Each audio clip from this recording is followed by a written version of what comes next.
શિવજી અને શ્રાવણનો સંગમ. શ્રાવણમાં મહાદેવની પૂજાનું વિશેષ મહત્વ કેમ છે? જાણો શિવ પૂજા સાથે જોડાયેલી પરંપરાઓ અને કથાઓ. શ્રાવણ મહિનાની શરૂઆત થઈ ગઈ, જેને મહાદેવનો મહિનો માનવામાં આવે છે, અને સમગ્ર મહિના દરમિયાન શિવની પૂજા કરવામાં આવે છે, જેમાં રુદ્રાભિષેક, બીલીપત્ર અને ભસ્મ ચઢાવવા સહિતની ઘણી પરંપરાઓ સામેલ છે. પરંતુ આ પાછળનું કારણ શું છે? શિવજીને શ્રાવણ મહિનો શા માટે પ્રિય છે, અને આ મહિનાનું નામ શ્રાવણ કેવી રીતે પડ્યું? મિત્રો, વિડીયો ચાલુ કરીએ એ પહેલા કમેન્ટ બોક્સમાં હર હર મહાદેવ જરૂર લખી દેજો. આવો જાણીએ શિવ ઉપાસનાની પરંપરાઓ અને તેની સાથે જોડાયેલી કથાઓ. દક્ષિણાયનમાં શ્રાવણ આવે છે, જેના દેવતા ભગવાન શિવ છે. તે કારણ છે આ દિવસોમાં તેમની પૂજા કરવી શુભ માનવામાં આવે છે. શ્રાવણ મહિના દરમિયાન વરસાદની ઋતુ હોય છે.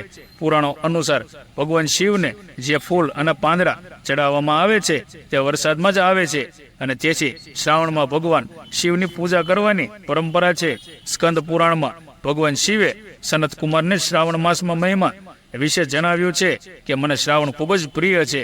આ મહિનાની દરેક તિથિ વ્રતની છે અને દરેક દિવસ પર્વ છે.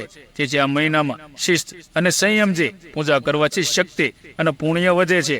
આ મહિનાનું નામ શ્રાવણ કેમ પડ્યું? સ્કંદ અને શિવ પુરાણને તાકીને નિષ્ણાંતોએ આના બે કારણો આપે છે. પ્રથમ, આ મહિનાની પૂર્ણિમાની તારીખે શ્રવણ નક્ષત્ર આવે છે. આ મહિનાનું નામ આ નક્ષત્રને કારણે પડ્યું છે.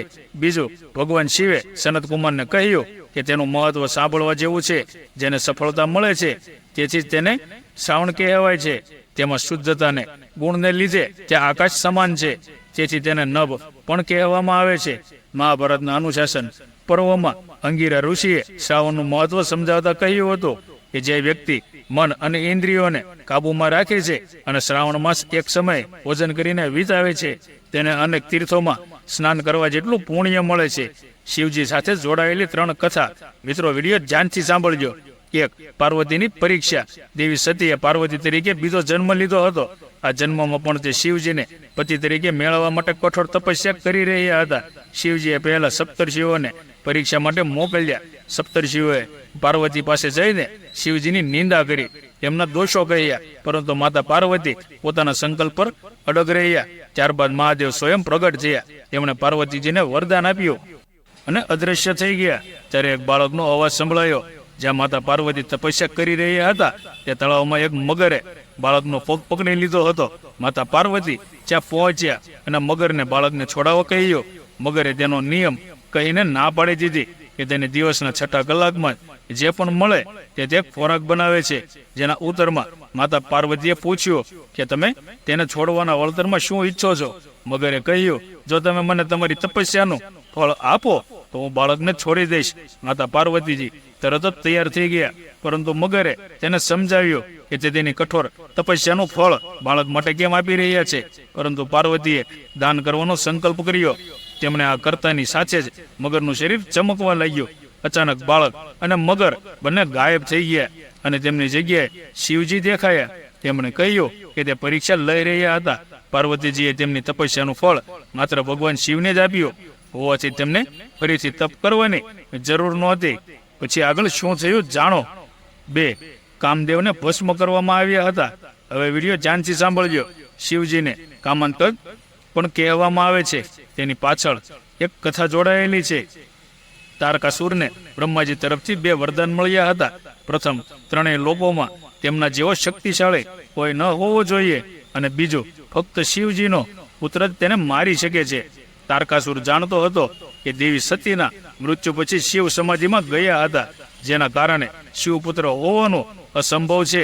વરદાન મળ્યા બાદ તારકાસુરે 3 લોક જીતી લીધા. તેમના અત્યાચારથી વ્યથિત થઈને દેવતાઓ બ્રહ્માજી પાસે ગયા. તેમણે દેવતાઓને વરદાન વિશે કહ્યું કે માત્ર શિવપુત્ર જ તારકાસુરનો વધ કરી શકે છે. પરંતુ શિવજી ઊંડી સમાધિમાં છે. હિમવનની પુત્રી પાર્વતી શિવ સાથે લગ્ન કરવા માટે તપસ્યા કરી રહી છે, પરંતુ તે પાર્વતી તરફ જોવા પણ માંગતા નથી. જો મહાદેવ પાર્વતી સાથે લગ્ન કરે અને પુત્રને જન્મ આપે તો જ આ રાક્ષસનો વધ થઈ શકે. પછી ઇન્દ્રએ કામદેવને કહ્યું કે જઈને શિવજીના મનમાં દેવી પાર્વતી પ્રત્યે સ્નેહ ઉત્પન્ન કરે. કામદેવ ધ્યાનસ્થ શિવ પર ફૂલનું બાણ માર્યું. અચાનક આ વિક્ષેપથી શિવજી ખૂબ ગુસ્સે થયા અને તેમણે પોતાની ત્રીજી આંખની કામદેવનો નાશ કરી નાખ્યો. કામદેવની પત્ની રતિએ ભગવાન શિવને તેમના પતિનું જીવન પુનઃસ્થાપિત કરવા પ્રાર્થના કરી. શિવ શાંત થયા અને બોલ્યા, કામદેવનું શરીર નાશ પામ્યું છે, પરંતુ તેની આંતરિક શક્તિ નાશ પામી નથી. કામ હવે શરીર વિહીન થઈને દરેક જીવના હૃદયમાં નિવાસ કરશે. કૃષ્ણના અવતાર સમયે તે કૃષ્ણના પુત્ર પ્રદ્યુમન તરીકે જન્મશે અને પછી તમે તેની પત્ની બનશો. તે સમયે રતિનો જન્મ માયાવતી તરીકે થયો હતો. હવે ત્રીજી અને છેલ્લી કથા. 3 અશુભમાંથી શુભ થયો. નર્મદા નદીના કિનારે ધરમપુર નામનું સુંદર શહેર હતું. તેમાં વિશ્વનાથ નામનો બ્રાહ્મણ અને તેની પત્ની સુચિસ્મિતિ સાથે રહેતો હતો. બંને શિવ ભક્તો હતા અને તેમની પાસેથી પુત્ર મેળવવા માટે વરદાન માંગ્યું હતું કે ભગવાન શિવ પોતે તેમના પુત્ર તરીકે જન્મ લે. શિવજીના વરદાનથી તેમને એક પુત્રનો જન્મ થયો, જેનું નામ ગૃહપતિ હતું. જ્યારે બાળક 11 વર્ષનો હતો ત્યારે ઋષિ નારદે તેના હાથ તરફ જોઈને આગાહી કરી હતી કે 1 વર્ષમાં તેની સાથે કંઈક અશુભ થશે, જે અગ્નિ સાથે સંબંધિત હશે. જ્યારે માતા પિતા આ સાંભળીને દુઃખી થયા ત્યારે પુત્રએ તેમને દિલાસો આપ્યો અને કહ્યું કે તમે દુઃખી ન થાઓ, કારણ કે તે ભગવાનને પ્રસન્ન કરશે અને દુર્ઘટનાને ટાળી શકાશે. માતા પિતાની અનુમતિ લઈને તે શિવની નગરી કાશી પહોંચ્યો. ત્યાં તેમણે ગંગાના મણિકર્ણિકા ઘાટ પર સ્નાન કર્યું અને આખું વર્ષ શિવલિંગની પૂજા કરી. જ્યારે નારદ મુનિ દ્વારા જણાવવામાં આવેલ અશુભ સમય આવ્યો ત્યારે દેવરાજ ઇન્દ્ર પ્રગટ થયા અને તેમને વરદાન માંગવા કહ્યું. છોકરાએ વરદાન લેવાની ના પાડી અને કહ્યું કે તેને ભગવાન શિવ પાસેથી જ વરદાન મળશે. આ સાંભળીને ઇન્દ્રદેવે ખૂબ જ ગુસ્સો આવ્યો અને તેમણે આ છોકરાને પાઠ ભણાવવા માટે વજ્ર ઉઠાવી લીધું.